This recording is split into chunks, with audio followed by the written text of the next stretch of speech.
Welcome to The Explainer. Today we're diving into a really provocative take on Australia's climate policy. Coming from a Sky News Australia segment, it frames the whole thing not as a simple policy debate, but as a cult. So, we're going to unpack that claim, see who they say is to blame, and look at the pretty drastic solution that's being put on the table. So let's just start with the quote that's at the absolute heart of this whole argument. Right off the bat, it frames the debate not as a disagreement over policy, but as a case of mass deception by a communist cult. This one line completely reframes everything that follows. Okay, so first up, the insane climate agenda. Let's dig into what this core accusation really means. According to this viewpoint, what's happening with Australia's climate policy isn't just a mistake. Oh no. It's seen as being driven by this delusional end-of-days kind of thinking. The argument goes that pretty much everyone, from the leaders to the public, has been fooled into actively driving the country into the ground. It really sets the stage for a narrative of crisis. So, Section 2, a failure of leadership. If the whole agenda is insane, then you have to ask who's to blame. Well, according to this source, it's not a short list. The blame here is spread incredibly wide. I mean, it's not just aimed at leaders, who are called remarkably stupid, but also at activist groups who use what's referred to as lawfare, using strategic lawsuits to block projects. Then you've got the media, politicians from all parties, and even the Australian public themselves, all being held responsible for letting this happen. And the argument really hammers this point home. This is a bipartisan failure. On one hand, you have the coalition, who are painted as being terrified of media backlash and ideologically captured. But then on the other side, you have Labor, who are accused of actually believing in all the craziness, supposedly driven by union interests that just push up costs. This quote, wow, it really gets to the heart of the frustration here.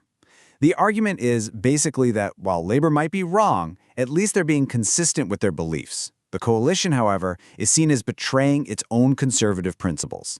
And in this view, that makes their failure even worse. All right, Section 3, the economic consequences. So the argument now shifts from who is to blame to the tangible, real-world damage these policies have allegedly caused. And the point here is that these aren't just abstract issues.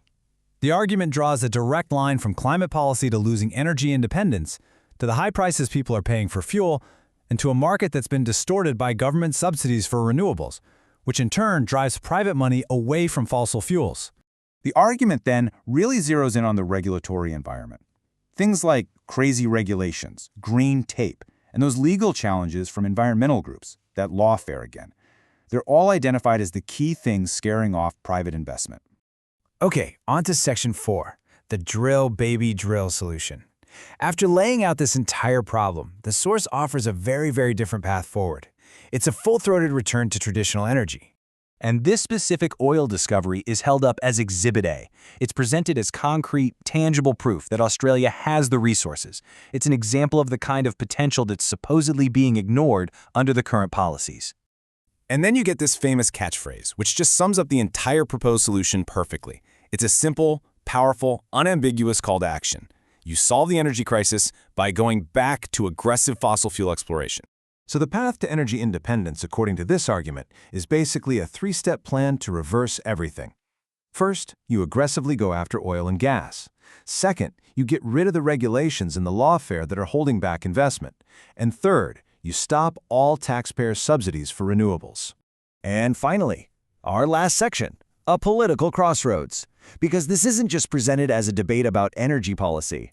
The source frames this as a defining political battle with huge stakes for Australia's future. This whole situation is framed as a massive political opportunity. The argument is that a party could potentially win elections by campaigning on energy rationality, connecting with voters who are feeling the pinch from high energy prices. What's really interesting here is that this is presented as a battle happening inside the conservative movement. The source contrasts Senator Matt Canavan, who's seen as really fighting this battle, with Shadow Treasurer Angus Taylor, who's portrayed as being a lot less visible. It suggests there's a real struggle over the party's future direction. So, if we boil it all down, the source portrays Australia's climate policy as a complete and total catastrophe. And from this perspective, the only way out is a complete reversal, a sharp pivot right back towards fossil fuels. And that's really the stark choice being presented. Is Australia's current path a rational, necessary response to a global crisis? Or is it, as this argument claims, a kind of craziness from which the nation needs to be saved? That's the fundamental question that sits at the very heart of this debate.